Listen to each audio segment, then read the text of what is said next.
Hola a todos y a todas, bienvenidos al conversatorio Neoliberalismo, Constitución y Música que estamos iniciando.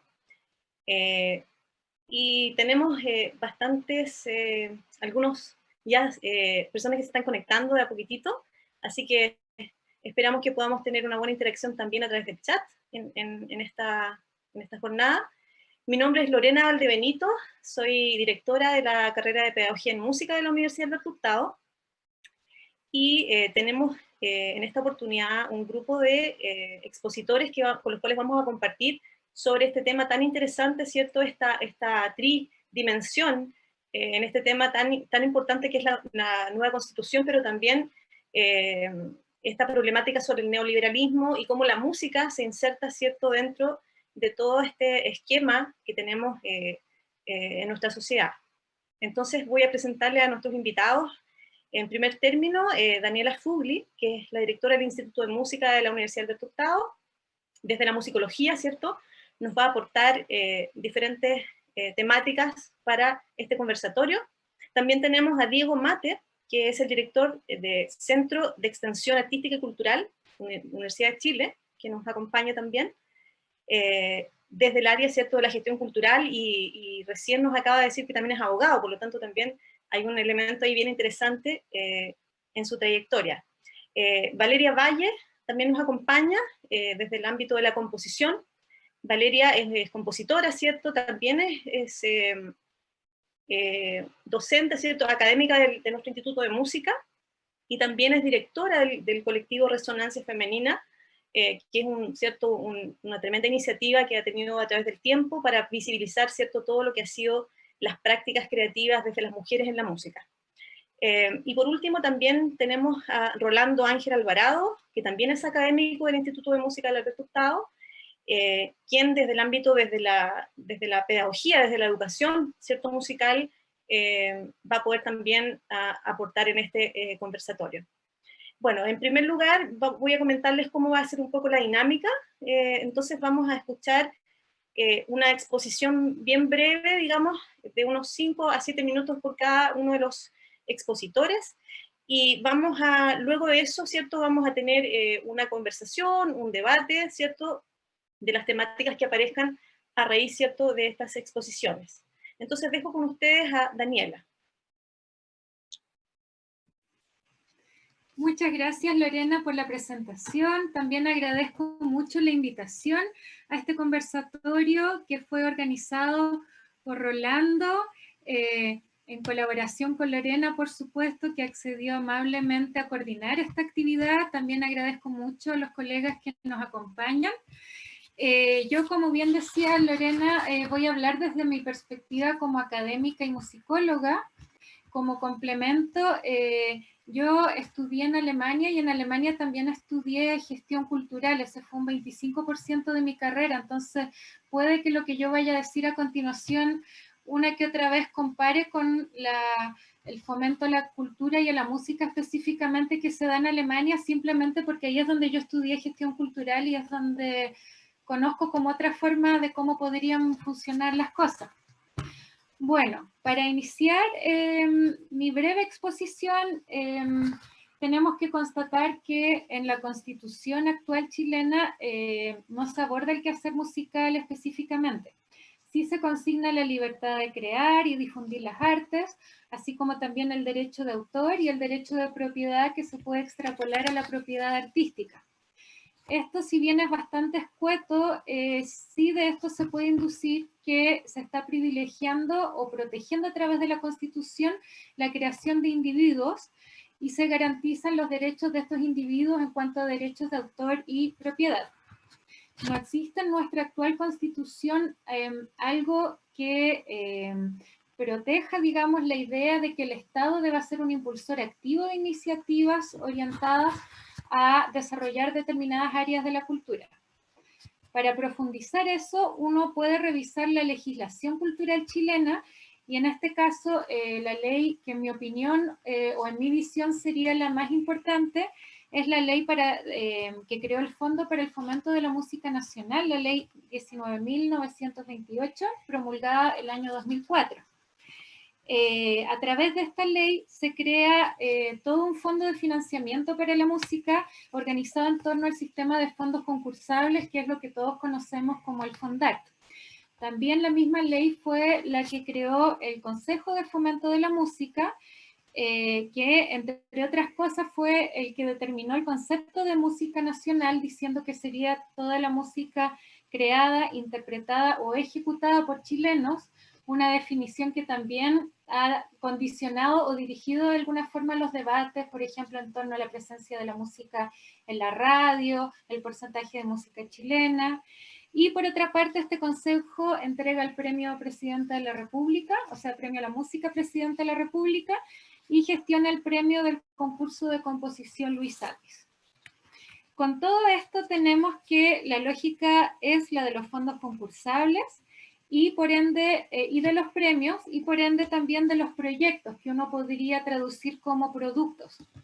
Es decir, tenemos una lógica donde el Estado fomenta la música, pero fomentando de alguna manera que los músicos compitan por ciertos fondos, dentro de lo cual existe una categoría que a mí siempre me ha llamado bastante la atención, que es la del impacto. O sea, en todos los concursos FONDART, uno tiene que justificar el impacto de la iniciativa que uno está proponiendo, lo cual finalmente se podría traducir como masividad, ya que impacto quiere decir a cuántas personas en concreto les va a llegar este producto que yo estoy proponiendo.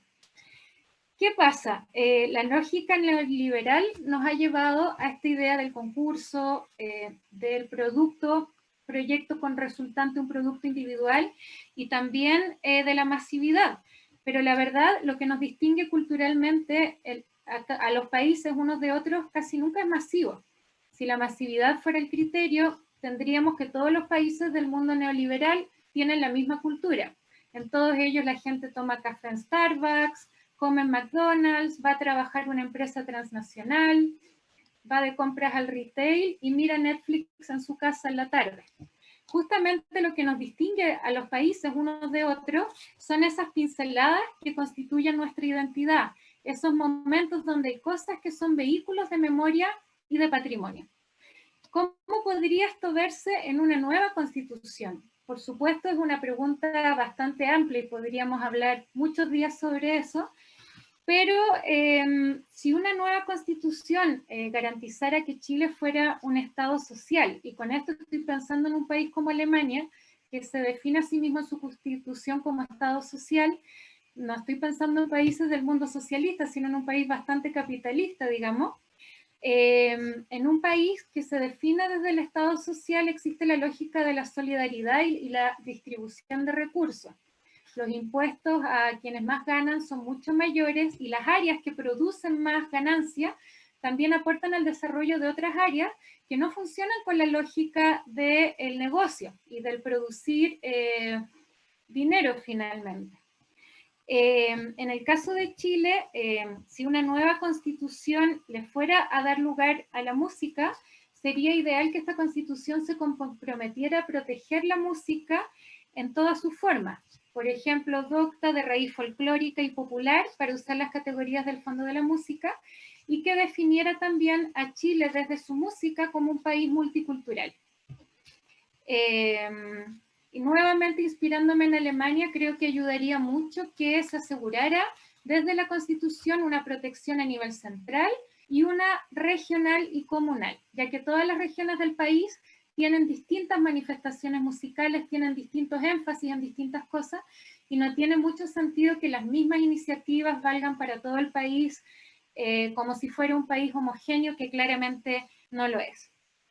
En ese sentido, ya como para ir cerrando estas breves reflexiones, me parece que si esta Constitución asegurara esas cosas, a partir de eso se podrían desarrollar leyes que pensaran en un fomento de la música al mediano y largo plazo, más allá de la lógica del concurso. Por ejemplo, dotando a los hermosos teatros que se han construido en las últimas décadas en nuestro país de cuerpos artísticos y administrativos estables. Por ejemplo, creando proyectos de larga duración de edición y grabación de música chilena. Un proyecto grande en ese sentido puede durar 10, 15 años. Por ejemplo, ofreciendo algún apoyo a los músicos independientes. En Alemania existe la caja social para artistas que paga el 50% de previsión y seguro de cesantía a sus artistas, tal como lo haría un empleador. Esto porque se ha llegado a la conclusión de que los músicos, o en general los artistas, son proporcionalmente los que menos ganan. Entonces corresponde que a ellos el Estado les dé algún apoyo para que sigan haciendo su arte.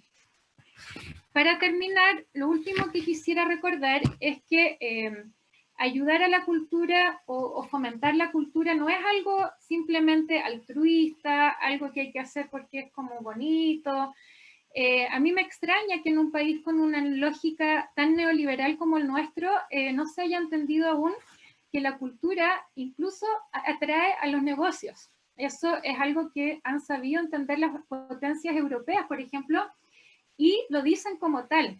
Un país que, primero, hacia adentro se identifica con un proyecto en común, que desarrolla ideas en común, es un país que va a estar dispuesto a crecer todos en una misma línea. Y para eso ese país tiene que conocer su cultura y necesita de referentes culturales que lo provean de elementos de identidad, de memoria, y para eso la música siempre ha sido una de las artes número uno en ese sentido.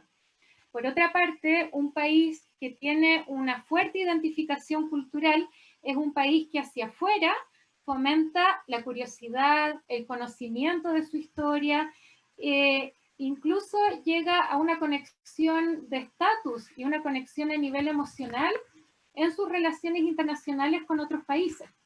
Esto hace que a futuro se afiancen también relaciones incluso comerciales, incluso, bueno, de turismo, políticas, etcétera. Es decir, no quiero decir que otros países apoyan a la cultura solo porque es algo como un adorno, sino que claramente hay países que han entendido que la cultura es tan importante para el desarrollo de un país en su totalidad, como la economía, como la educación, como la salud. Y creo que con eso ya puedo terminar y después nos guardamos otras ideas para la discusión. Bueno, muchas gracias, Daniela. Me pareció muy interesante tu primera exposición, ¿cierto?, de este conversatorio. Muchos temas que están ahí que claramente los vamos a retomar en un rato más. Tema del financiamiento, ¿cierto? Bueno, el tema muy interesante el tema del impacto que tú mencionabas también dentro de los proyectos, por qué hacerlo, por qué no. Bueno, los vamos a retomar en unos minutos más, cuando tengamos más este debate, ¿cierto? Así es que ahora voy a presentar a Diego con la siguiente exposición. Hola Lorena, muchas gracias. Saludo a todos quienes nos acompañan hoy día a través de las redes sociales, del canal de la Universidad Alberto Hurtado. Le agradezco por supuesto la invitación de estar acá con usted para comentar este tema que es tan importante hoy día y que tenemos el privilegio, ¿cierto? Y creo que realmente un privilegio poder estar en este momento histórico discutiendo, conversando sobre estos temas que nos permiten la historia, el contexto de todo lo que ha sucedido en los últimos años para poder sentarnos a reflexionar tranquilamente sobre el tipo de constitución y el tipo de sociedad que queremos. Efectivamente, bueno, yo soy abogado, pero no estoy acá como abogado, sino como director del Centro de Extensión, ¿cierto? Que es un centro de carácter nacional y fiscal, 100% público, ya con 80 años de historia a su haber, lo cual por supuesto lo pone en la matriz, ¿cierto?, de lo que es el Estado y del forjamiento de un sistema cultural en nuestro país. Y por supuesto también inserto dentro de lo que es la Universidad de Chile. Yo creo que, bueno, cuando uno habla de una constitución, más allá de las normas legales, del cuerpo legal que define, lo que estamos hablando finalmente es un sistema de valores, un sistema de principios que define, ¿cierto?, la vida en común y el modelo social al cual estamos aspirando. Las constituciones generalmente establecen, bueno, derechos, deberes, pero también establecen siempre en su primer capítulo una especie de como declaración de principios, de valores a los cuales se aspira, a los cuales considera como irrenunciables. Entonces, yo creo que es muy importante eso, tenerlo siempre en consideración. Porque también las constituciones son hijas también de un poco de los contextos. Y eso yo creo que también es importante entenderlo. O sea, hoy día, por ejemplo, cuando se considera, claro, la Constitución, que hace mucho hincapié en ciertos aspectos, como por ejemplo la propiedad privada, es porque en un minuto la propiedad privada, por supuesto, estuvo en tensión, estuvo en cuestión. Para mucha gente era muy importante poder redefinirla con mucha fuerza. También, por supuesto, el tema de la iniciativa privada.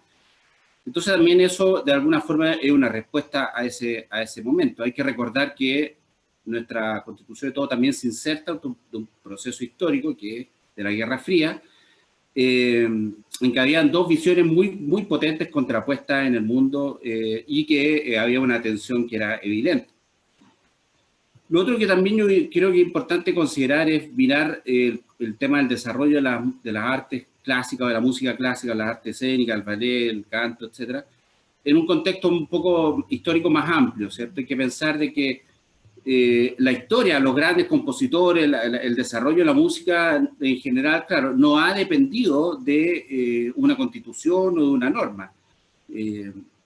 La verdad es que siempre ha sido difícil. Yo diría que tal vez que la música, el arte profundo, de alguna forma siempre ha sido de alguna forma marginal a los sistemas de poder y a los sistemas políticos.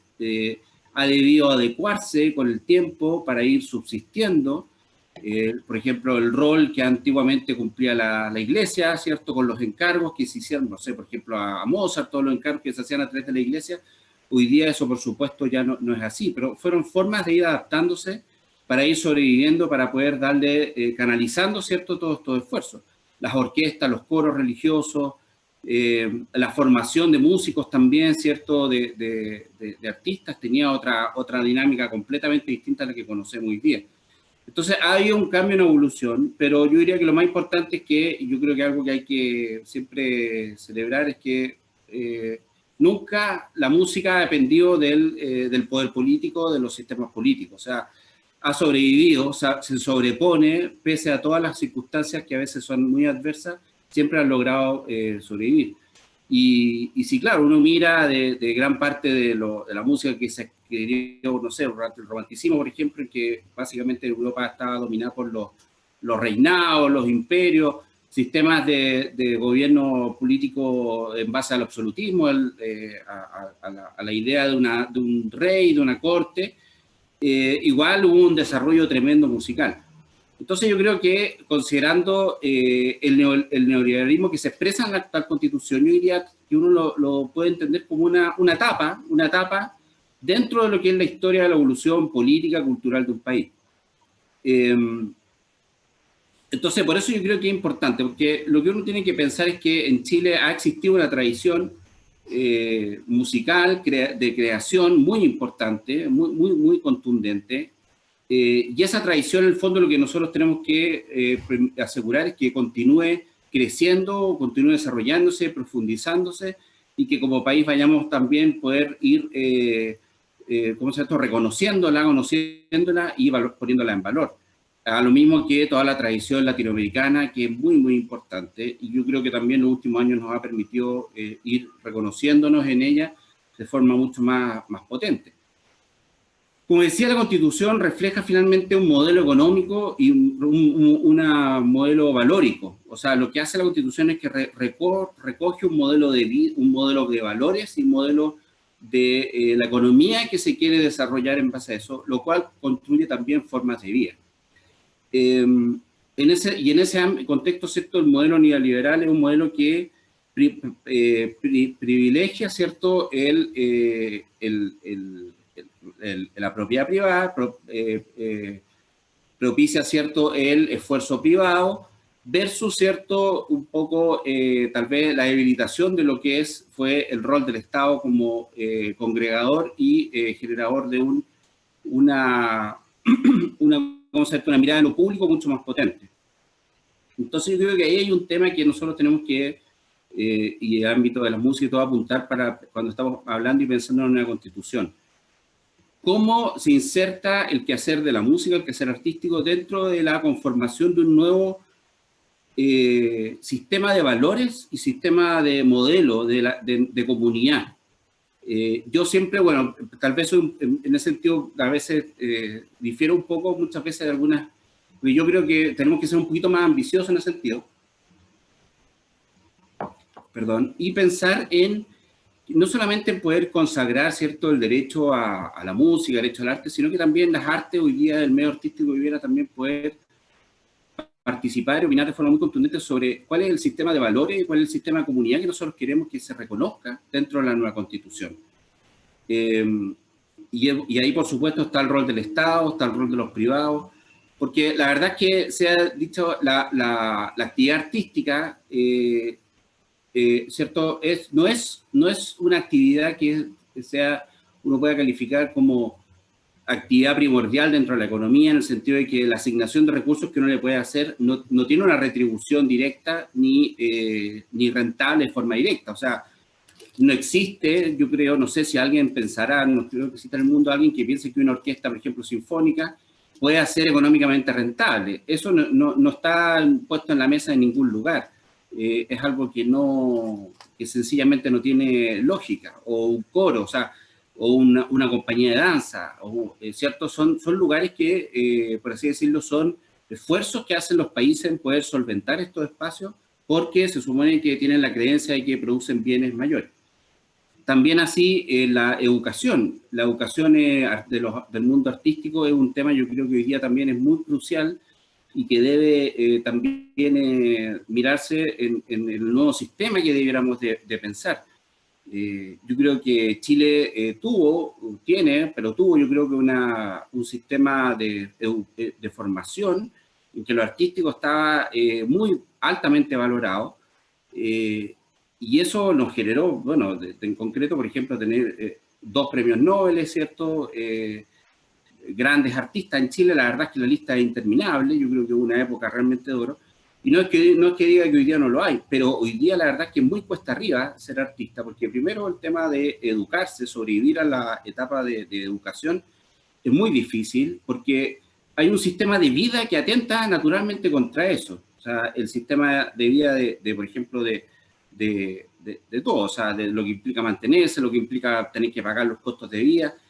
Es un sistema de vida que contextualiza la actividad artística que hace muy, muy difícil y desincentiva, por supuesto, y que en crisis como esta hace mucho más patente y evidente, y es un poco las preocupaciones que nosotros hemos tenido, por ejemplo, de que muchas vocaciones se pierden, se salen porque se ven, ¿cierto?, sin una luz de esperanza en ese contexto. Y eso tiene que ver con, ¿por qué lo digo en el sentido del modelo de economía, sociedad que tenemos? Porque a vista de muchos podría ser como, bueno, simplemente se trata de una opción económica de lo que es conveniente o lo que es conveniente, pero el daño que se provoca, el daño que se genera en términos del tejido social y cultural de un país es tremendo y es invisible y uno no lo ve hoy día, pero el daño que genera a largo plazo es tremendo.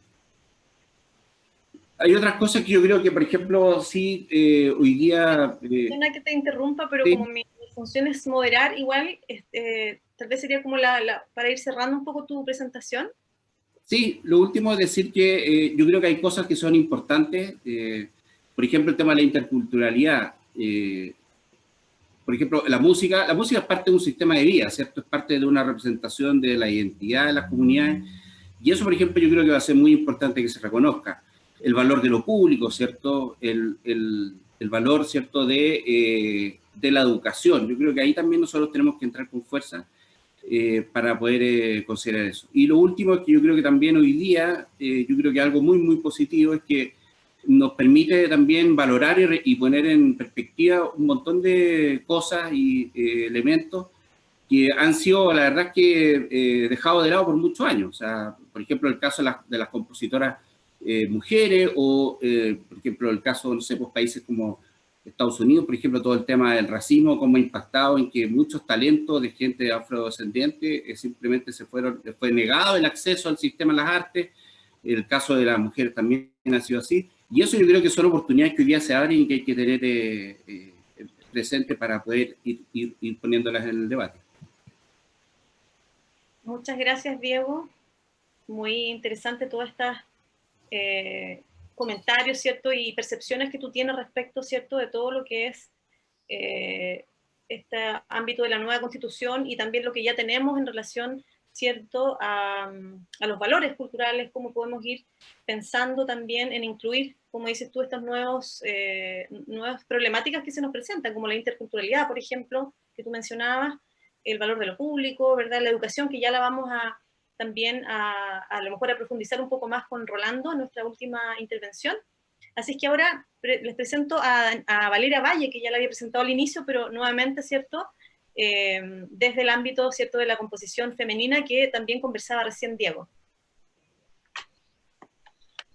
Hola, gracias Lorena por esta invitación, bueno, a todo el panel maravilloso, y qué fantástico que podamos hablar sobre estos temas tan contingentes en este momento, porque la cultura ha sido una de las enfermas más graves de la pandemia. Creo que todavía no logra poder recuperarse y no sé hasta cuándo va a poder recuperarse, porque el golpe ha sido, yo creo, un golpe letal. Bueno, respecto de lo que yo pudiera aportar, tengo, bueno, una vinculación directa con el desarrollo de la música realizada por mujeres, que en este caso vendría siendo como una pertinencia de género, y por otra parte tiene que ver también con la gestión desde regiones, porque yo trabajo desde la región de Valparaíso y por lo tanto uno tiene una cercanía con lo que significa gestar no desde la capital, sino que de fuera del centro gravitacional donde acontece todo, que sería Santiago. Entonces, dentro de lo que para mí es la nueva Constitución, yo siento que primero la Constitución no sé si salve o no sé si logre enmendar o dar solución al problema cultural que tiene nuestro país, en primer lugar. Yo creo que ese trabajo cultural tiene que ver no solamente con lo impreso en la nueva Constitución, sino que tiene que ver con una ardua tarea donde se tendrían que cuadrar no solamente el sector nuestro, que el sector de la cultura, sino que todos los sectores ojalá pudiesen entender que el desarrollo cultural de un país no pasa ahora por la Constitución, sino que pasa por un hacer cotidiano en donde entendamos que el desarrollo integral de una persona también es a través del arte. Eso en primera instancia. Y luego, claro, la Constitución, ¿cierto?, es un marco regulatorio global en donde las especificaciones de cada glosa que aparece ahí, ¿cierto?, cada indicación se desarrolla a través de proyectos de leyes, como bien indicaba Daniela, y el Fondo de la Música, en el fondo, es el que nos regula a nosotros respecto de las postulaciones y de las políticas públicas que tienen que ver con el ámbito de la música. Basándonos en eso, está, como bien decía Daniela también, sujeto efectivamente a un paradigma que es de competitividad, porque no hay una regulación respecto de una política que no sea desde otra mirada, sino que todo es a través de concursar. Concursar para un algo, concursar para que te suene un disco, concursar para que resulte un festival, concursar para que alguien publique un libro, concursar para que alguien te entienda algún proyecto de investigación, concursar para poder sonar en alguna orquesta, concursar para decir que gané un concurso de composición, etcétera, etcétera, etcétera. Y de eso son pocos los beneficiados y según cierto lo que uno puede observar de por lo menos lo que yo leí, las cartas y todos los documentos que emanaron respecto de esta crisis, es que también está la crítica que siempre son los mismos, o cuál es el impacto que pueda tener el proyecto, cómo pueden los emergentes lograr tener un posicionamiento cuando tú ves a consagrados también compitiendo. Entonces hay un grave problema, porque tienes a consagrados compitiendo con emergentes, y ahí la balanza es completamente desigual respecto del impacto. Porque uno ya tiene seguridad de darle un proyecto a alguien que genera un impacto, pero a alguien emergente, ¿cómo tú puedes asegurar ese ítem de la evaluación cuando no puedes constatar si tiene ese impacto o no, porque la trayectoria no lo acompaña? Entonces yo creo que en ese sentido hay bastantes aristas que uno debiese conversar, primero desde como la ley orgánica que nos regula como música, ¿ya? Y desde ahí como empezar a articular hacia un escrito y de verdad decir qué es lo que queremos que esté en esa Constitución respecto de la música. Porque yo desde el punto de vista siento que hay una música o hay un concepto de arte que tiene como dos bajadas. Una que es muy colonialista, que es yo te voy a ir a enseñar la música, yo te voy a ir a educar de lo que es esto, y que rescata poco la música que es identitaria. Yo lo hablo, por ejemplo, de la música en los cerros en Valparaíso. Se genera una propia identidad musical ahí, pero la gente dice, vamos a ir a mostrarle la música a esta gente que no sabe nada. Entonces yo siento que ahí también hay que tratar como de sacarnos un poco ese concepto colonialista y tratar de generar como un núcleo más interparticipativo, intereducacional. O sea que en realidad yo también voy a ir a aprender de lo que hay en los cerros, o yo también voy a ir a aprender de lo que hay en las otras prácticas musicales que no son el teatro municipal, que no son el teatro, ¿cierto?, donde la gente va con cierta ropa específica a los conciertos. También hay otra cultura que se hace en este país, una cultura de resistencia. Y yo creo que eso también hay que mirarlo dentro de la Constitución. Y para mí eso es súper importante porque yo creo que, no sé si eso también está considerado, por ejemplo, las culturas de resistencia, las músicas de resistencia. Entonces, porque también hay que también educar en esta amplitud de lo que significa el desarrollo de las distintas manifestaciones musicales que tiene nuestro país. Y eso también creo que debemos empezar como a plantearlo y a poder en relevancia a todas las músicas. No porque yo haga música docta es la música que existe, o no porque yo haga música folclórica es la única que existe, sino que también debemos aprender a hacer convivir estas otras músicas. Por otra parte, también creo que debiese quedar como más en claro la importancia de en la formación inicial de las prácticas musicales, no solamente del cantar, porque yo he trabajado en el sistema educacional por muchos años y en el sistema educacional el deber ser es como que alguien toque o que cante y con eso suficiente de la práctica musical. Y con eso yo creo que no se queda subsanado el tema de la música, porque la música también invita a reflexionar, también invita a generar instancias de diálogo interdisciplinario e interculturales. Entonces, si siempre se nos va a relegar a la función de tocar la canción para la licenciatura o para el acto X, creo que la música pierde la relevancia que de verdad podría tener en la formación de un pensamiento mucho más inclusivo desde la primera edad. Y por otra parte, también yo creo que se debe hacer como una exhaustiva revisión a lo que ya está andando. Y yo creo que ahí debiese haber como un ojo, porque hay glosas funcionando de financiamiento, hay glosas que ya están funcionando y de repente, por ejemplo, yo lo veo en la programación de obra.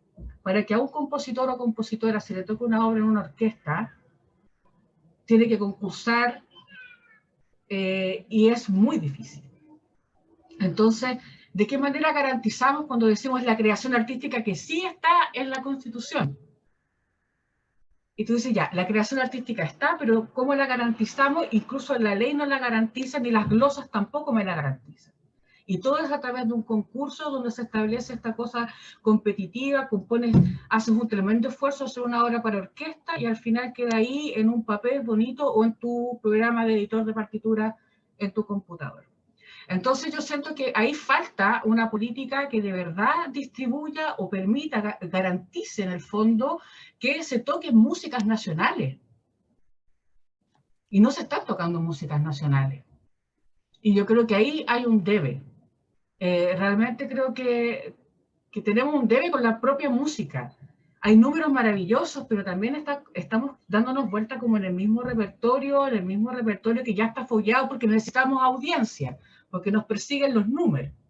Entonces, en ese sentido, yo creo que hay que atravesar un poco. Yo tomo acá palabras de Valine George, recientemente fallecida este año, tremenda impulsora del ensamble Bartók, en donde ella tenía esa capacidad de poder incorporar cosas novedosas en el ensamble Bartók para poder atraer a los públicos a músicas distintas que no eran las que estaban acostumbrados a escuchar.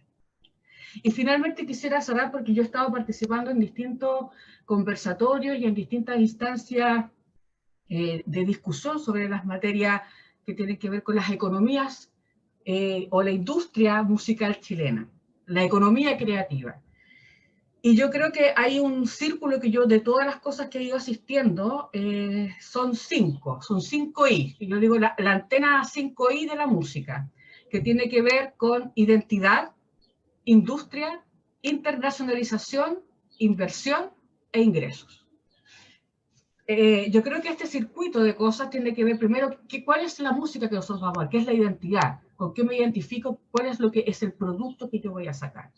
¿Cómo genera una industria acá en la música? Acá en Chile tenemos de todo para hacer una tremenda cadena de economía cultural, pero no se da, porque obviamente los espacios y las economías que generan estas cosas son poco conocidas.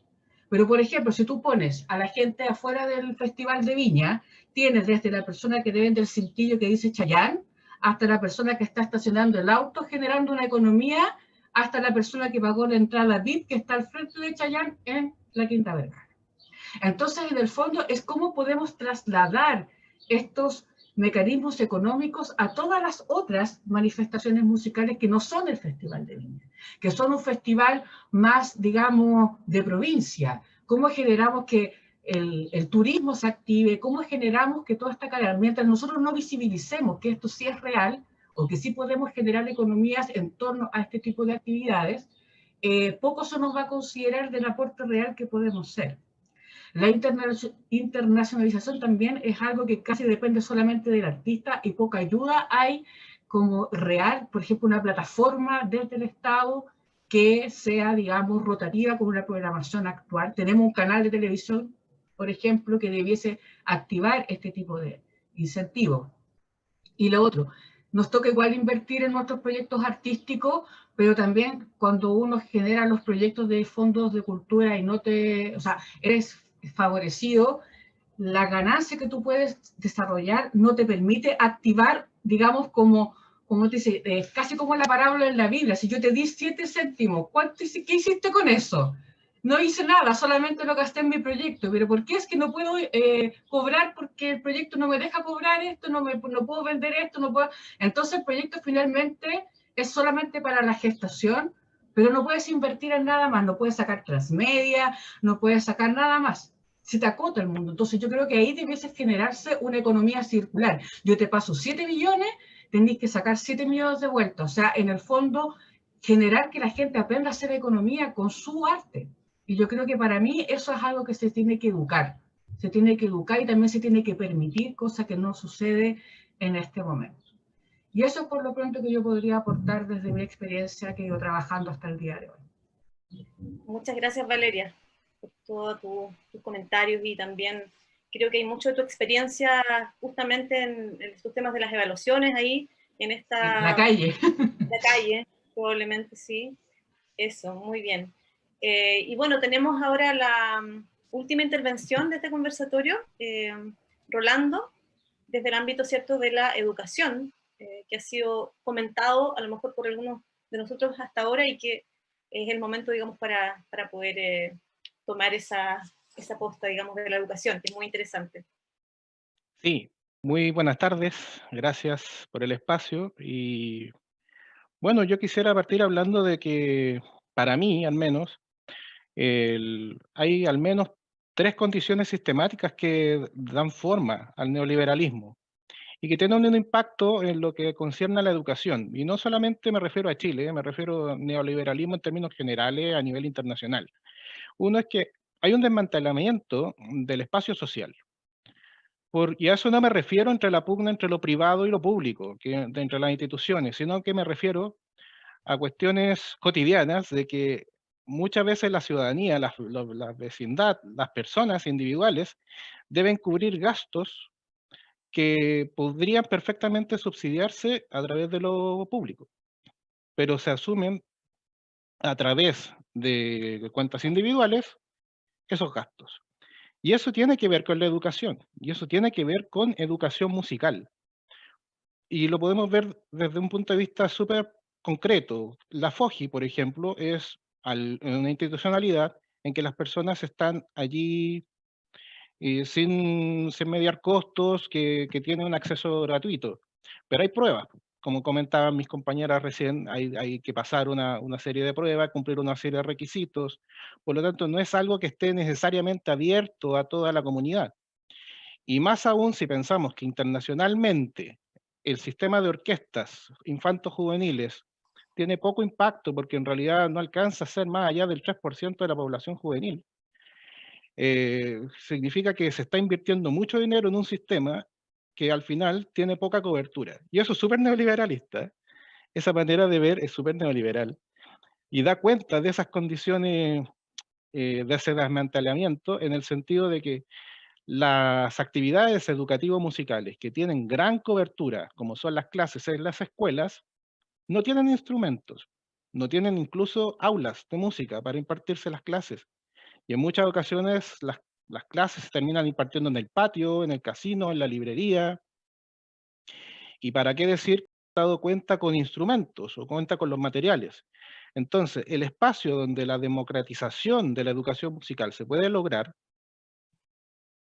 no, no se concreta en términos reales porque falta inversión en esos ámbitos. Entonces allí ya tenemos un efecto del neoliberalismo en la educación musical, que es la carencia de materiales, la carencia de insumos para poder impartir clases de educación musical de calidad desde un punto de vista de la implementación.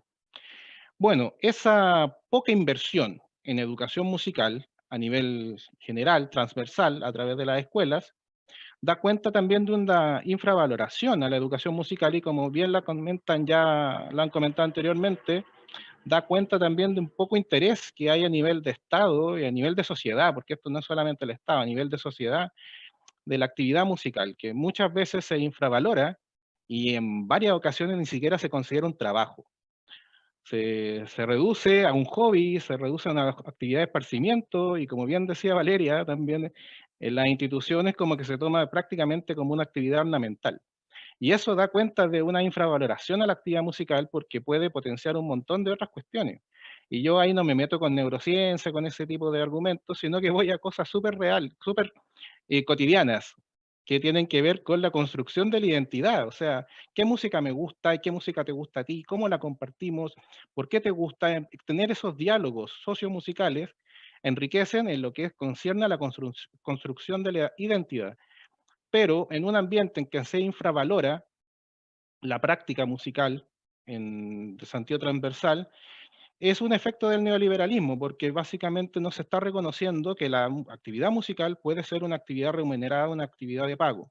Y eso tiene que ver con lo que plantea Valeria, con el concepto de industria o en la economía, porque la Escuela de Economía de Londres, el 2012 ya publicó un texto donde explican que los distintos conservatorios que forman músicos en Inglaterra, en Reino Unido, triplican en ganancias lo que se ha invertido en la formación de esos músicos. Por lo tanto, hay una economía ahí. Hay una inversión y eso se triplica, por lo tanto, está siendo una industria rentable. Claro, y para Inglaterra todos conocemos la cantidad de bandas y cantidad de orquestas y cantidad de solistas que hay y de artistas en general de la música, porque se ha potenciado esa industria desde hace décadas.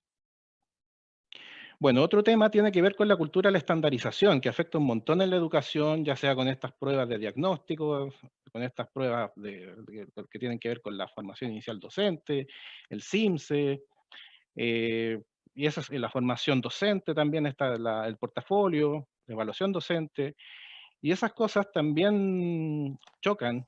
Aquí ya chocan con la Constitución, y aquí es un tema sensible dentro de la Constitución desde mi punto de vista, chocan con lo que tiene que ver con la libertad de enseñanza, porque la educación musical particularmente se ha vuelto súper variada. No podemos entender una educación musical en Chile, sino que hay un montón de educaciones musicales, porque todo depende de cómo la persona que imparte la asignatura la comprende. Y en ese sentido, las instituciones que las forman, las almas mater, tienen mucho que ver también con un modelo de docente que se configura. Y eso genera un conflicto, porque es difícil que se aúnen esfuerzos para centrar la educación musical hacia un norte, cuando las distintas personas piensan de manera distintas y demasiado distintas, cuando algunos se concentran en lo técnico de la música, mientras otras se concentran en lo emocional o en lo social que puede valorar la música.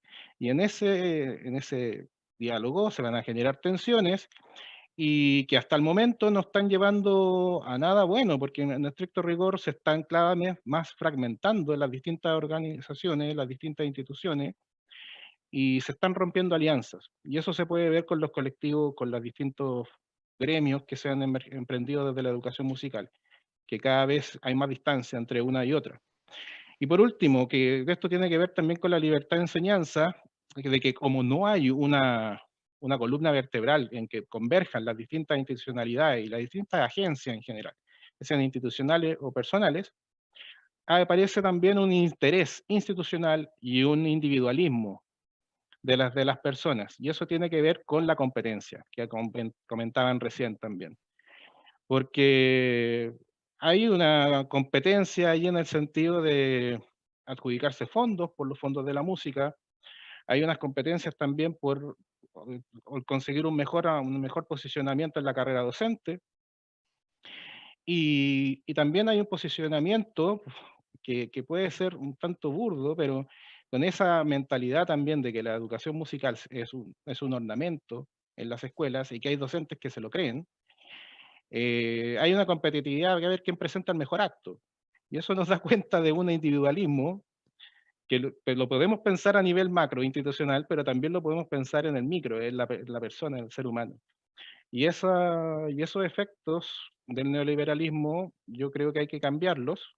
No todo, estoy de acuerdo con Valeria, que no todo se puede resolver a través de la Constitución. De hecho, estoy convencido de que una vez que se escribe un nuevo texto y si se aprueba, va a haber que esperar también un cambio generacional al respecto, porque hay conductas, hay costumbres que ya como personas tenemos muy arraigadas también. Pero más allá de aquello, hay que comenzar a salvaguardar desde un punto de vista de la Constitución que la música es una actividad laboral, es una actividad que perfectamente puede permitir la generación de una industria, porque de una u otra manera no puede haber un desapego total al neoliberalismo. Hay que aceptarlo, pero hay que balancearlo de acuerdo también a lo que son las necesidades sociales y de las distintas esferas. Esa es mi participación. Gracias. Muchas gracias, Rolando, por tu intervención. Les quiero comentar que tenemos en el chat también posibilidad para que ustedes, los que nos están siguiendo en este momento, que están participando, tenemos más de 44 personas conectadas que nos están escuchando en este momento. Así es que si tienen algún comentario, pregunta, que puedan hacerlo a través del chat, ¿cierto?, de YouTube, que es donde se está presentando en este conversatorio. Tenemos un comentario de Rosario Mena, justamente en relación a este tema de las economías, de cómo funcionan finalmente en torno a las diferentes producciones culturales, dice, y está muy de acuerdo con eso, ¿no? Validando otros modelos de desarrollo, difusión y comercialización, que es un ámbito que realmente no se ha visto como una salida, digamos, de manera orgánica, ¿no? De manera sistemática. Siempre, al parecer, tenemos que simplemente recurrir, como decía Daniela en el principio, y que muchos de ustedes también lo han comentado, este tema, ¿cierto? Parece que la salida, el concurso, el fondo, ¿verdad? Pero parece que no hay un lineamiento un poco más específico de cómo podemos trabajar otros modelos, ¿verdad?, de desarrollo económico que sea fructífero como para trabajar desde la música y desde el arte.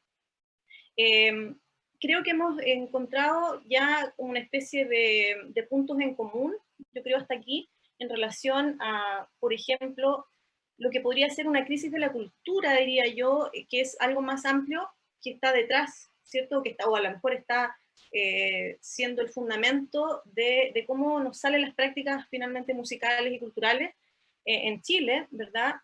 Efectivamente hay una forma de hacer las cosas, pero es el problema que al parecer esta forma de hacer las cosas no es suficiente, ¿verdad? Como para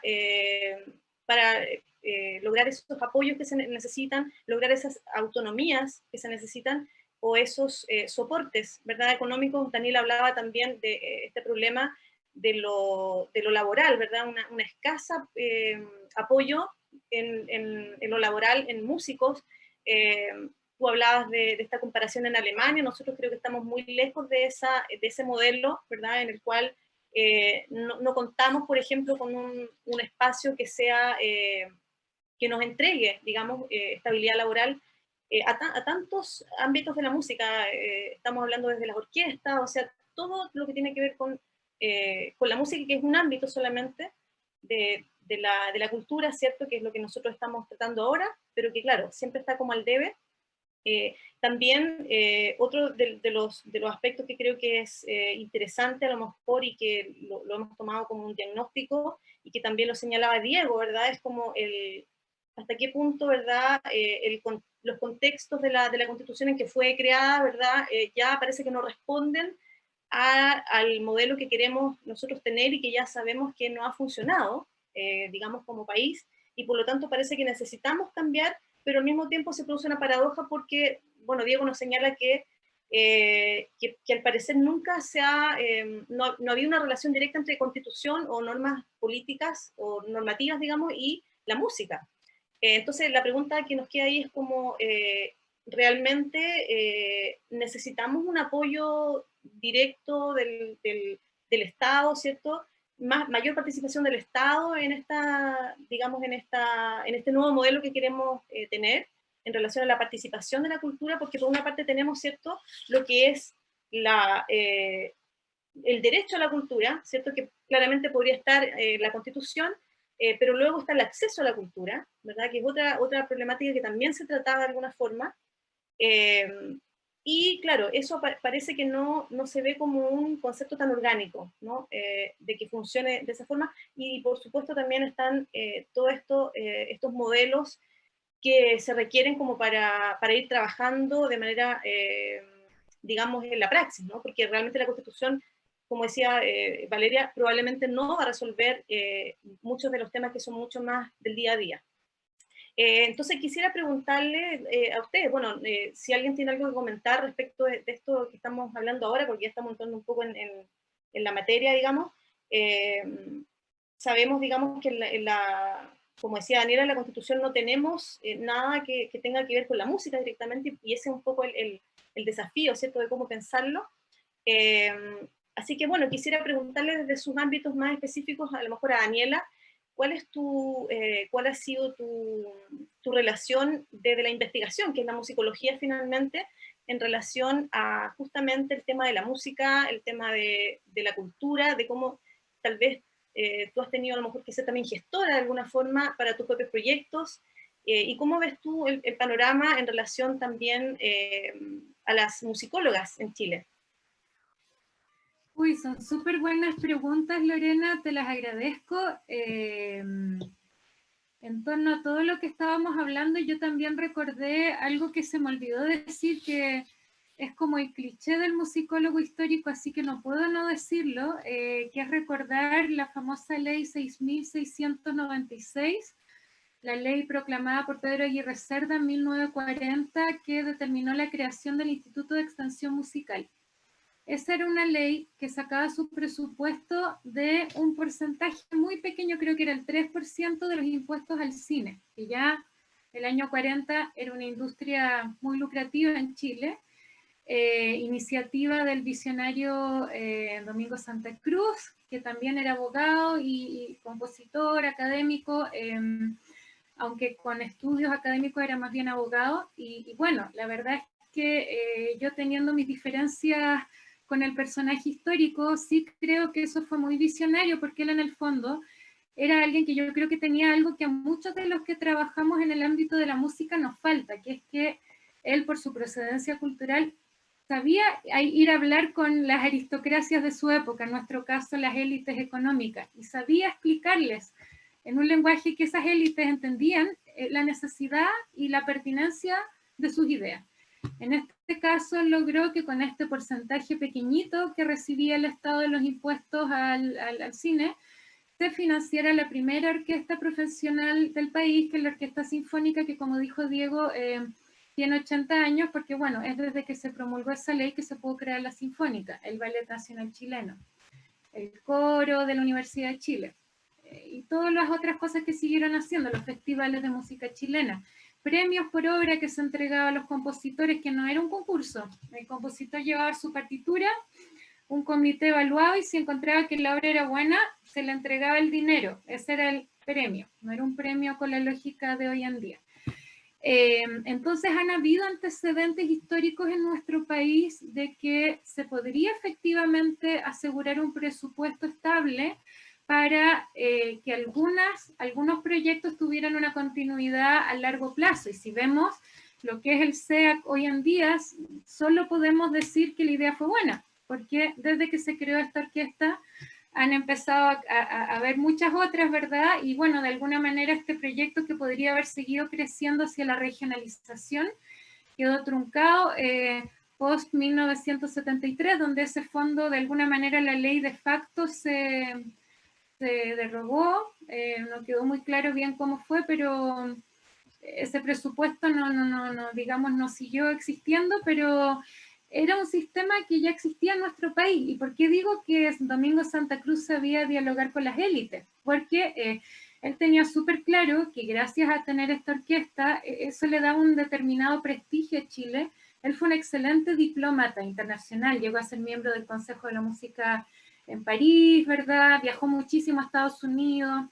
Y él a donde iba, él llevaba estos logros también del desarrollo musical del país. Entonces, era más que decir, miren qué buena onda somos, tenemos la orquesta, era demostrar que en Chile había creación, que había un nivel de la educación musical que lograba que las orquestas fueran buenas, era decir que era un país con excelentes poetas y escritores que eran musicalizados por los compositores chilenos, y toda una serie de cosas culturales que giran en torno a eso. Entonces, desde mi perspectiva como musicóloga histórica, creo que nos viene bien a veces recordar esas cosas, porque han habido, digamos, en Chile mismo, ese tipo de enfoque de lo que podría ser un fomento a la música a largo plazo, que, como ya mencioné antes, yo creo que la clave para el futuro sería apostar a la regionalización, porque todos han hablado un poco de las diferencias entre las regiones, los distintos tipos de músicas, los distintos tipos de enfoques de la educación musical.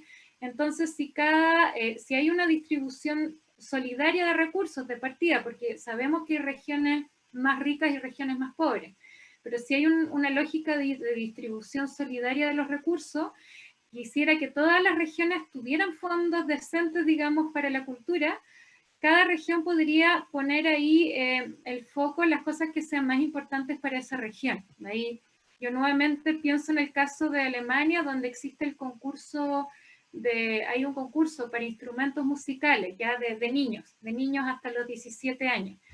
En Berlín se agregó hace pocos años, se agregaron instrumentos turcos. Ahora no soy especialista, así que no quiero decir el nombre, no me vaya a equivocar, pero como ahí ese instrumento se toca mucho, se agregó el instrumento turco dentro de los instrumentos de los cuales los niños pueden concursar. Eso a propósito de esta idea de no ser colonialista y no venir uno a decir desde afuera, hola región de Arica, tú tienes que hacer un concurso de piano y sacar a los niñitos todos tocando y que las señoras aplaudan y se les da un premio.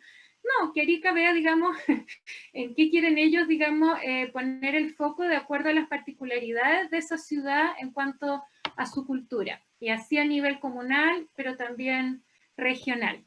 Y con respecto a la musicología, hoy en día, bueno, esa es una pregunta bien interesante. Yo pienso al menos que nos ayudaría a saber que va a haber un apoyo a proyectos que no estén pensados en la lógica del proyecto por un año. Eso genera mucha presión y también impide, en mi opinión, que se generen los mejores proyectos de investigación, porque un buen proyecto de investigación de largo aliento es de 3 años para adelante y involucra, ojalá, un equipo. Hoy en día puede postular a los fondos del Fondo de la Música un investigador y con suerte pagarle un par de ayudantes que hagan algo, pero son muy escuetos. Entonces, la verdad es que en la medida en que hubieran financiamientos de largo aliento, o como yo decía, un proyecto llevado por el Ministerio de las Culturas, que fuera edición de, no sé, las grandes obras de la música docta chilena, ese proyecto puede durar 30 años y darle trabajo a un montón de musicólogos por mucho tiempo, de manera estable. Y sería un excelente proyecto porque, ¿qué pasa? Lo sabemos.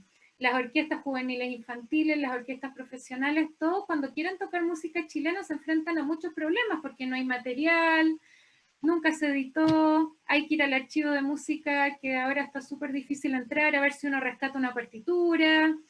Entonces, en el fondo, un proyecto de ese tipo también apoyaría desde la base de la educación musical hasta lo que es la investigación. O sea, y pienso que hay que ser ambiciosos quizás en empezar a exigir que nuevas políticas del ámbito de la música apunten a proyectos más ambiciosos y que también generen trabajo por una duración de tiempo mayor. O sea, por lo menos un contrato de trabajo por 4 años ya para alguien que edite las obras, no sé, de Pedro Humberto Allende, por decir algo, ya sería, y un equipo sería suficientemente bueno.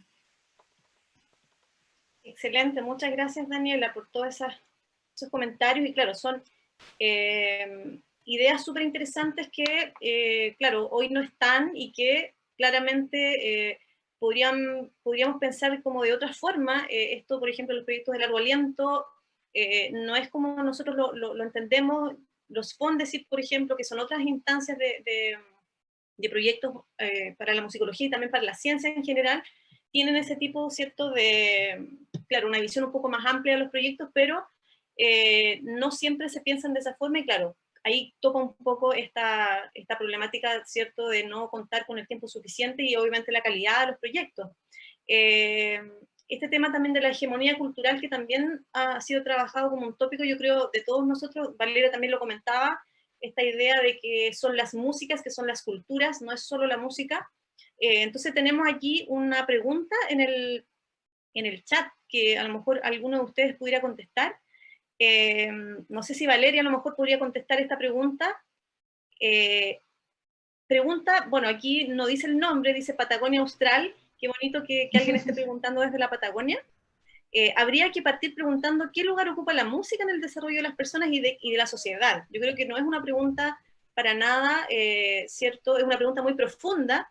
Estamos hablando de la educación y la formación, básicamente de cómo la música tiene un espacio, ¿verdad?, en la cultura y en nuestra sociedad. Valeria, no sé si nos quieres comentar algo respecto de esa pregunta. Sí, bueno, yo había comentado un poco al respecto cuando hice la primera intervención, y es que yo creo que nosotros tenemos que entender que la música para el desarrollo de la persona es esencial. Y ha sido esencial, incluso demostrado ahora en pandemia. Sin pandemia también. La gente escucha radio cuando va en el auto, en el tremendo taco, ya sea radio, el Spotify, la plataforma que quiera, está constantemente recibiendo un incentivo auditivo, está activando el cerebro con música, se identifica con la música. Si nosotros vemos, por ejemplo, hace poco terminaron los American Awards, ¿cierto? Y tenemos ahí gente que se identifica aquí con Bad Bunny, con el reggaetón, con el trap. Hay gente que está pendiente de la música de salsa, la música portuguesa. O sea, hay un montón de acciones en torno a identificarse con. Y en nuestro país no está exento de eso. O sea, tenemos nosotros grupos etarios completamente arraigados a prácticas musicales. Lo tenemos en las manifestaciones tradicionales de la música en nuestro país, ya sea de pueblos originarios o ya más colonializados, ¿cierto? Pero también tenemos las músicas urbanas, los contextos de las músicas en las regiones, que son totalmente distintos a lo que se veía en Santiago. La música que se hace en los cerros, la música que se hace en las plazas, la música que se hace, como te decía yo, la música de resistencia. O sea, el imaginario sonoro que se retrató en el estallido social es un reflejo vivo de la identidad. Cuando comparamos las letras de la Violeta Parra, escritas hace más de 50 años, que están diciendo, están denunciando algo que todavía está vigente en pleno siglo XXI, es porque hay una identidad que va más allá del acorde aquel, sino que hay una letra, hay una denuncia, hay una canción también que es política, hay una canción que no solamente habla de amor. Y no están mal las canciones de amor, está bien que haya un Luis Fonsi, está bien que haya un Chayanne, ¿me entiendes tú? Pero también cuando hablamos de identidad, también estamos hablando de este tipo de identidad, de la canción que me decía El baile de los que sobran. Quiero cantar la canción de las tesis también, la performance que ellas hacen. Entonces, tenemos que entender que la música, o sea, incluso pongámoslo en un terreno futbolístico, ya que está con la polémica en este momento, con lo de Maradona. Todos los equipos de fútbol tienen una canción, un grito, se identifican con algo, ¿me entiendes tú? Y tiene que ver con música. Copian la canción, le cambian la letra y cantan la canción de un alguien conocido con una letra que identifica al equipo de fútbol. Entonces, la gente busca identificarse con música. La gente busca identificarse con ese algo. La gente que le gusta, no sé, pues hay gente que se siente identificada con las grandes áreas de ópera, hay otras personas que se sienten identificadas con la música, por ejemplo, de las payas. Entonces tenemos una diversidad musical como diferencias de personas tenemos en este país. Tenemos también la interculturalidad que está ocurriendo con las migraciones. Entonces, tenemos que aprender a mirar hoy día, el siglo XXI, cuál es esa música. Cuando la Dani hablaba de la labor que había hecho Domingo Santa Cruz, también yo me saco el sombrero. Si alguien quiere estudiar gestión cultural, tiene que leerse la obra de Domingo Santa Cruz, así de simple. Ahora, el tema después de que la música que quedó instaurada es una música que yo en este momento le tengo como el recelo porque fue muy europeizante para nuestro país, sí, esa es una tremenda crítica que yo puedo hacer porque sí, yo creo que lo nacional no está. Y lo nacional yo no lo veo en las programaciones de los conciertos y lo voy a hablar así como ni de regiones ni de género. Creo que hay muy poca participación nacional en las programaciones de los conciertos y yo tengo ahí bastantes investigaciones, sobre todo por el tema de género y de región, respecto de, por ejemplo, los festivales de música contemporánea, los festivales que tienen que ver con, o las mismas programaciones de las orquestas que tienen que ver con las glosas presupuestarias.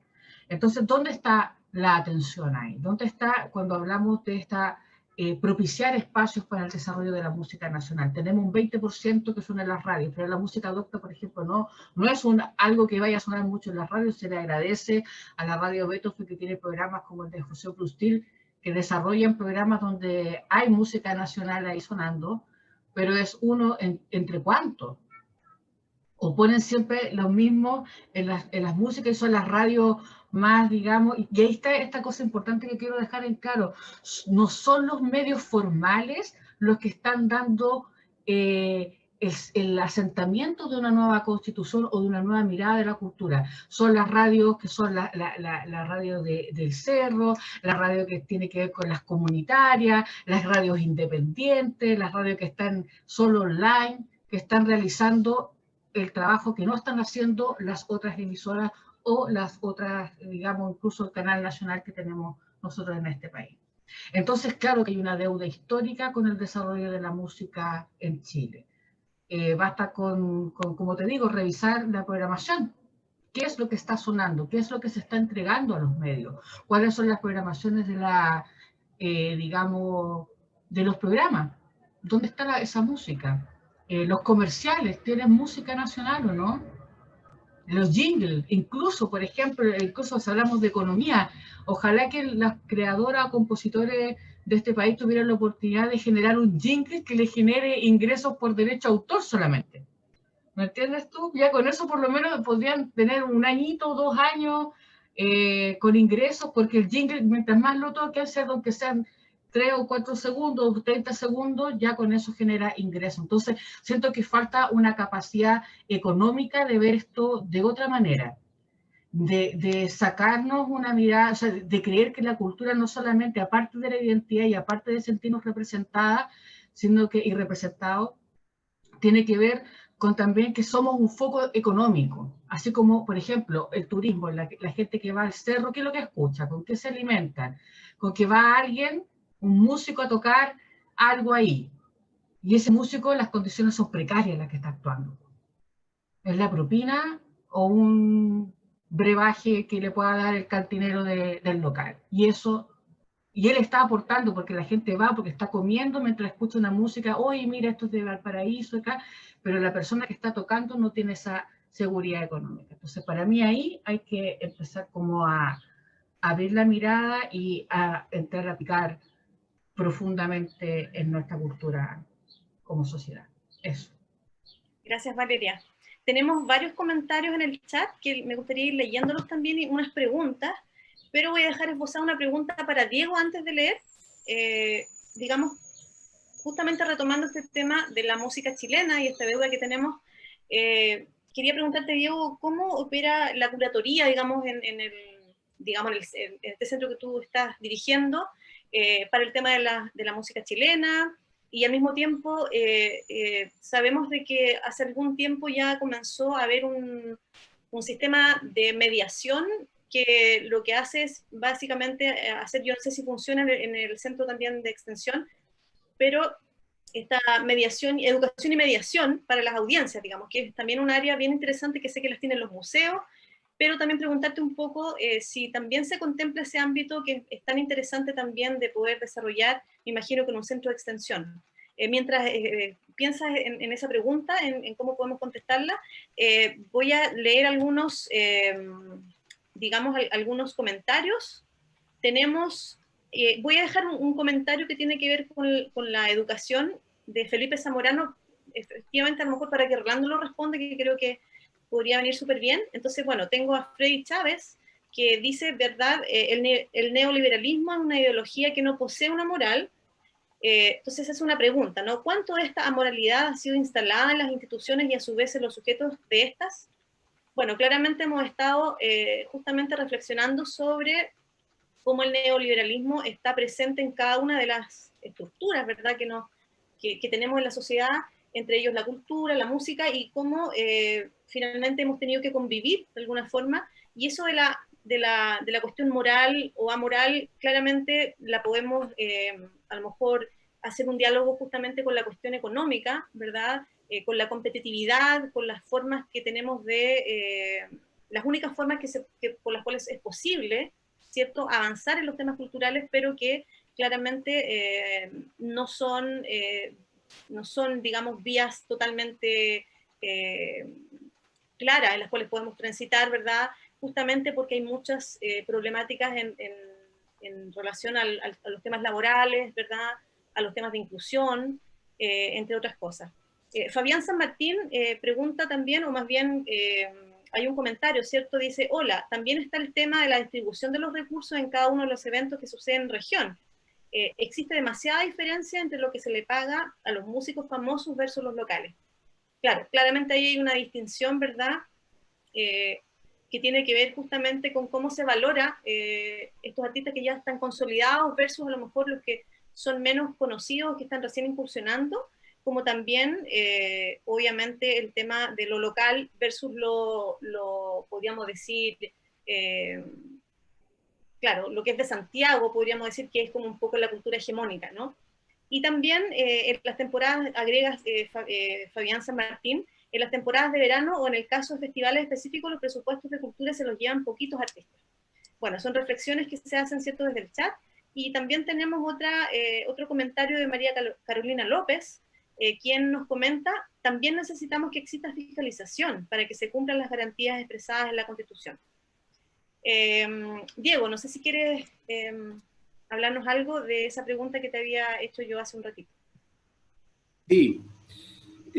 Bueno, la verdad es que, en primer lugar, bueno, contestar un poco la primera pregunta y también lo que comentaba Valeria, que con todo respeto, la verdad es que yo no estoy para nada de acuerdo. De hecho, es cosa solamente de mirar la lista de los directores del Instituto de Extensión Musical y el SEAC durante toda su historia, y uno puede ver claramente que son, en su mayoría, casi todos, yo diría, por largos años, compositores chilenos, muchos de ellos prácticamente, yo diría casi todos, premios nacionales, compositores, músicos chilenos que estuvieron a cargo de esta institución.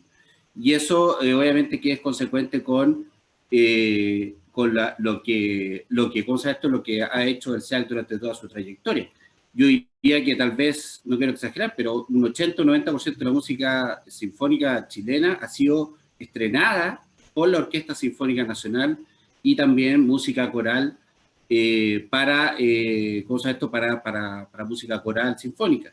Entonces, por supuesto que siempre nos gustaría poder tener más música chilena y más cosas, pero no es cierto que no se han hecho cosas, no se ha estrenado música, ni se toca música. Y efectivamente, claro, el tema de género, como me comenta Valeria, efectivamente es una deuda, y absolutamente, yo la reconozco, y de hecho, bueno, tuve que cancelar 2 veces, de hecho, un homenaje completo que estábamos haciendo, por ejemplo, a a una tremenda figura, que yo creo que es una deuda que como Chile, y casi una vergüenza, diría, en la figura de Lenia Alexander, la verdad es que no sea reconocida como una compositora realmente excepcional a nivel latinoamericano, a nivel mundial. Y de hecho nosotros trabajamos, por ejemplo, en un programa con la maestra Ligia Mayo, ¿cierto? Que ella también ha hecho un trabajo importante para poder darle, ¿cómo se llama esto? Preponderancia también a la labor artística de las directoras de orquesta mujeres, que también ha sido un ámbito que no ha tenido la relevancia que debiera. Y por ejemplo hicimos un trabajo de poder hacer una curatoría con ella, de poder seleccionar no solo la obra de Lenia Alexander, la obra también de otras compositoras mujeres de ese momento en Latinoamérica. Pero la verdad es que la orquesta siempre ha tenido un compromiso con la música chilena y lo ha hecho, y de forma muy contundente y muy decidida. Y de hecho, más, yo por lo menos el tiempo que llevo acá, todos los años, me he preocupado especialmente de incorporar música chilena en los programas que hemos tenido, y todos los años de hecho hemos hecho un monográfico dedicado a resaltar la figura de unos compositores. Lo hemos hecho con Pedro Humberto Allende, lo hemos hecho con Enrique Toro, lo teníamos planificado con Lenia Alexander, con Fernando García, no solamente haciendo una reposición de obras, sino que también haciendo encargos de obra a compositores chilenos para que crearan obras tomando como reflexión, ¿cierto?, la figura y la obra de algunos otros autores, y también haciendo una curatoría entre distintas visiones.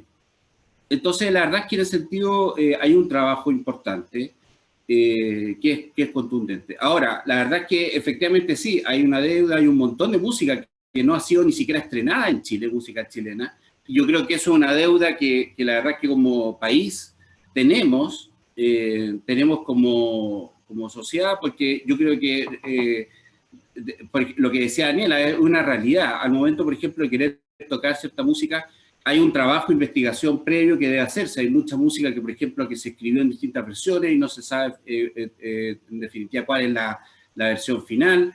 Hay partituras que no están completas, que están dispersas, hay partituras con errores. O sea, hay un trabajo de edición que debe hacerse, que tiene un costo y que requiere investigación, requiere un trabajo, y eso es algo que yo creo que es muy importante que se haga y que se pueda resaltar y poner en los catálogos también editoriales internacionales la obra de muchos compositores, porque eso también es una barrera de entrada. O sea, cuando una orquesta en Los Ángeles quiere, por ejemplo, tocar la obra de un compositor chileno, la verdad es que si no tienen la música editada es muy difícil. Y en ese caso, por ejemplo, la familia, el nieto, Enrique Soro, ha hecho un buen trabajo. Nosotros lo hemos tratado de apoyar en todo lo posible para que una editorial internacional tome la obra y así pueda circular más abiertamente. Entonces, por ejemplo, ahí yo sí creo que debiera haber un esfuerzo del Estado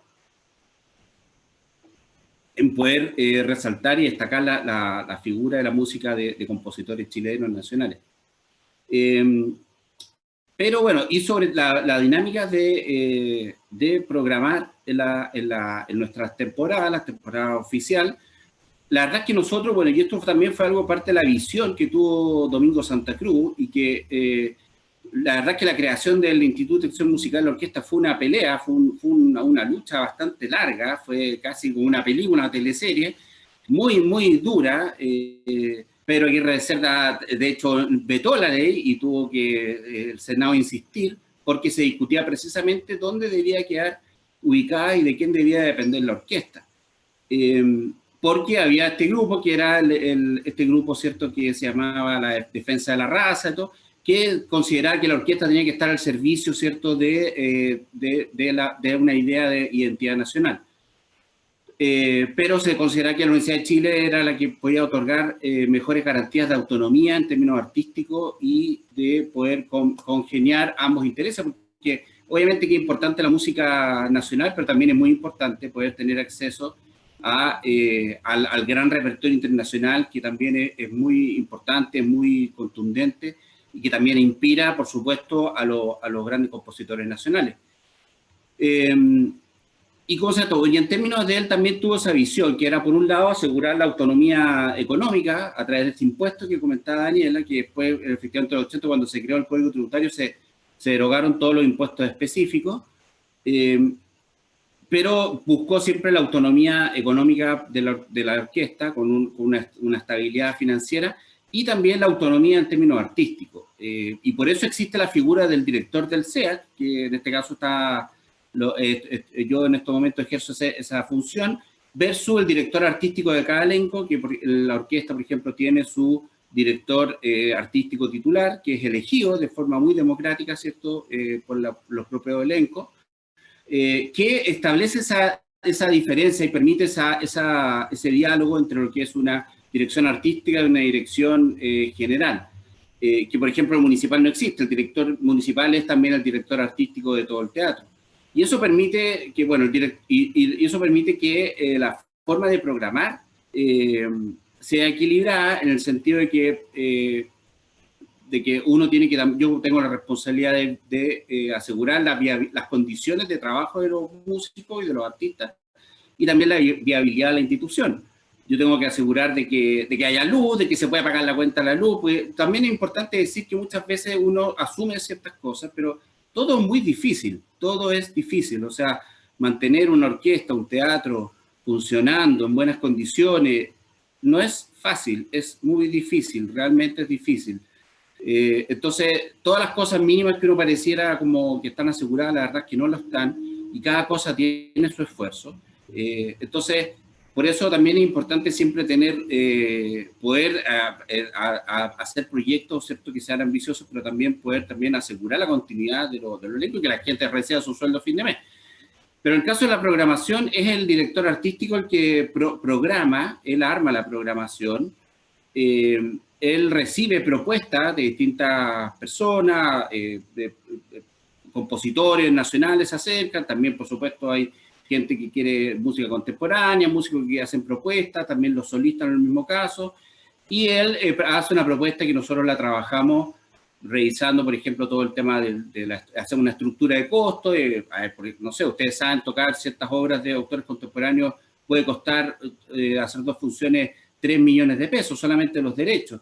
Entonces y aparte hay que contratar un solista, un director, entonces no es simple, no es, en términos de costo, no es llegar y tocar una obra de repertorio internacional contemporáneo. Requiere una inversión importante que se hace, pero hay que hacerla con cuidado. Y también esto se trabaja con la comisión de la orquesta, se revisa, se planifica, se reciben sugerencias y así se trabaja.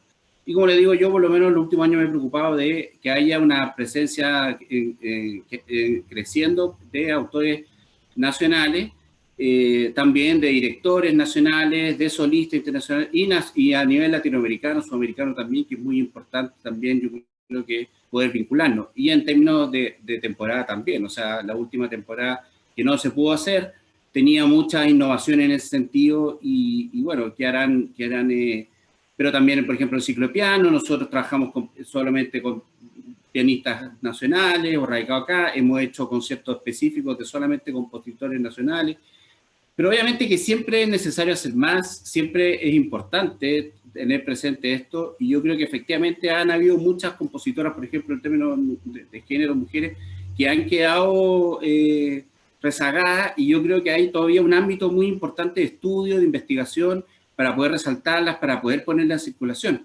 Pero también yo creo que hay que ser justo. Yo creo que hoy día hoy día se toca mucha música nacional, no solamente nosotros, estaba la orquesta Lausach, que hace una tremenda labor, el municipal también cada vez va integrando más música de repertorio nacional, la FOGI también va integrando más música nacional, y otras muchas orquestas a nivel regional. Y en términos de los recursos y la glosa, la verdad es que, bueno, yo creo que poner la discusión en términos de lo que nos entregan a nosotros, lo que le entregan a regiones, es una discusión, yo creo que es una dicotomía falsa, no tiene mucho sentido, porque no se trata de eso. Chile tomó la decisión de crear una orquesta sinfónica nacional, y el fondo del país, lo que nosotros esperamos, solamente le pedimos que les tire los recursos para tal efecto. Si el país decide que no es necesario tener una orquesta sinfónica nacional, bueno, está bien, pero lo que debiera haber es que debiera de asegurarse de los recursos por una orquesta sinfónica nacional, pero en regiones debiera también asegurarse los recursos. O sea, yo realmente y pienso también, coincido con usted, el tema de los fondos concursables se ha llevado a un extremo ya como un fanatismo por el tema de los fondos concursables. Es realmente absurdo. Tú no miras las cifras, la cantidad de plata que se reparte en fondos concursables, con el 10% de eso uno podría financiar elenco estable en cada capital regional de Chile. Entonces, yo también creo que hay una mirada que está, como le digo, ya casi llevada a una especie de fanatismo y que no construye institucionalidad. Y realmente yo creo que Chile tiene un tremendo potencial y yo creo que hay material, hay músicos de sobra, hay directores con mucha vocación, talento, para poder tener una orquesta regional en cada capital regional o en la gran mayoría. Así debiera ser, pero eso no tiene que ir en desmedro de la Orquesta Sinfónica Nacional de Chile. O sea, me parece que tiene que ser absolutamente complementario. Y ojalá que todos los músicos puedan hacer carrera y su aspiración también pueda seguir, estar en una orquesta sinfónica que pueda abordar otro tipo de repertorio. Eso es indiscutible. Una orquesta cámara frente a una sinfónica puede abordar otro tipo de repertorio y tiene los recursos también para poder pagar derechos para tocar tipos de obras, por ejemplo, más complejas, repertorio contemporáneo, poder hacer investigación, financiar edición de obras, como lo hemos hecho, trabajar con directores de distinto tipo, y hacer invitaciones. Entonces yo creo que la idea es siempre, el espíritu es de poder aportar, de poder ir construyendo, y no de pensar de que lo que ya está hecho hay que desarmarlo para poder construir otra cosa. Al contrario, yo creo que lo que hemos hecho como país, y el SEAC no es es un orgullo, yo creo, como país de lo que tenemos, demuestra que la gestión pública de elenco artístico es absolutamente viable y que los recursos que se puedan invertir en el futuro en regiones con una buena gestión son capaces de generar un valor agregado tremendo. O sea, orquestas regionales no es mucho el costo, y lo digo, o sea, yo he hecho el ejercicio comparado con lo que se reparte en fondos, pero los fondos son anuales, entonces no permiten planificar, no permiten proyectar. Y yo creo que ahí hay un tema de política pública que debe ser reevaluado. Yo creo que lamentablemente Chile ha sido gobernado en ese sentido por los ministerios de Hacienda, por la dirección de presupuesto, que ellos son finalmente los que han ido terminando. Los recortes de cultura que hemos visto ahora no son recortes que vienen del Ministerio de Hacienda. Entonces, ni siquiera hay una orgánica en eso. Entonces, yo creo que hay una deuda, pero en términos de la música chilena, por supuesto, como digo, reitero, siempre se puede hacer más, no hay duda de eso. El público también es un tema con el tema del público. El tema del público, al público muchas veces no le gusta la música, tiene un prejuicio muy fuerte, pero hemos hecho un esfuerzo. Nosotros también en el SEAC TV pasamos música chilena, cuando tenemos proyectos tratamos de acogerlo en la mayoría de las veces, pero obviamente que también hay que ir conciliando y muchas veces no es fácil. Pero para eso también... ¿Puedo replicarte una cosa? Todas las entidades, sí, con el término, todas las entidades de la sociedad civil, de las organizaciones, también cada una puedan trabajar, organizarse y poder llevar propuestas, llevar iniciativas y así poder trabajar unidos por lo que a todos nos interesa. Sí, gracias, Diego. Interesante toda la, digamos, nos diste mucha información de cómo cómo se va trabajando al interior, ¿cierto?, del centro de extensión, y que en el fondo probablemente también se desconozcan ciertos ámbitos, pero claramente, bueno, eso por una parte, que está muy bien, y por otro lado tenemos tan poquito tiempo que estamos ya casi para terminar. Entonces yo no sé si, Valeria, tú quisieras decir algo bien cortito, porque estaba pendiente sí. la pregunta rolando hace mucho rato, y eso, tenemos que ir terminando ya. Súper breve. Yo con esto no estoy diciendo que los elencos nacionales no sean necesarios, pero si estamos hablando de hacer un cambio en la educación y un cambio en la cultura, para mí sí es importante que el repertorio identifique a este país. Y las mujeres que son compositoras de este país jamás encontraron referentes nacionales en los elencos nacionales. Y ese error no puede volver a pasar. Claro. No puede ser que los músicos contemporáneos a mí no se sientan identificados con los elencos nacionales y con tener la oportunidad de estar en la sinfónica. Entonces sería bueno que a lo mejor dijeran cómo es la posibilidad de tocar, que no sea concurso. Y eso es a lo que me refiero, que hay que hacer un FODA, hay que hacer una revisión en lo que se está haciendo. No estoy diciendo que no esté de acuerdo con una orquesta sinfónica, creo que sí estoy de acuerdo con eso, pero también hay que educar en otra perspectiva. Yo no quiero escuchar más que una compositora no haya escuchado jamás en Chile repertorio de otra colega, ya sea nacional o internacional. Eso. Pero Gracias. Valeria, acá las puertas siempre están abiertas, ¿eh? Acá en el SEAC siempre mi correo está publicado, o sea, nosotros cada vez que recibo propuestas, o la verdad es que yo he tenido la disposición, porque me interesa y creo realmente en eso, o sea, el tema de Lenia Alexander, te lo digo de todo corazón, para mí, yo creo como país, de hecho, estuvimos hablando con la gente de Naxos también, de la importancia de que una autora así entrara en un catálogo. Lenia Alexander es una, pero puede ser punta flecha también para poner una situación, pero yo estoy abierto, o sea, absolutamente, o sea, al contrario, yo creo que muchas veces la gente asume cosas y es bueno poder conversar, así que si podemos conversar, yo encantado la vez que te diga. Sería súper. Perfecto, muchas gracias ahí por la, digamos, esa apertura, ¿cierto?, de tener, ¿cierto?, este espacio también para las mujeres, que es muy importante. Bueno, vamos a ir con la última pregunta, ya estamos muy en el tiempo, ha sido muy interesante, creo que se nos ha pasado volando. La pregunta es de Felipe Zamorano, entonces, bueno, tomando un poco las palabras que habíamos dicho anteriormente sobre esta crisis de la cultura, ¿verdad?, que tenemos en Chile, la pregunta es si hay una crisis cultural del profesorado de la música en Chile, o bien su formación inicial, dice, se pregunta Felipe, ¿qué se debiese repensar, por ejemplo, en relación a las tradiciones musicales y pedagógicas? Esa es la pregunta que deja instalada Felipe.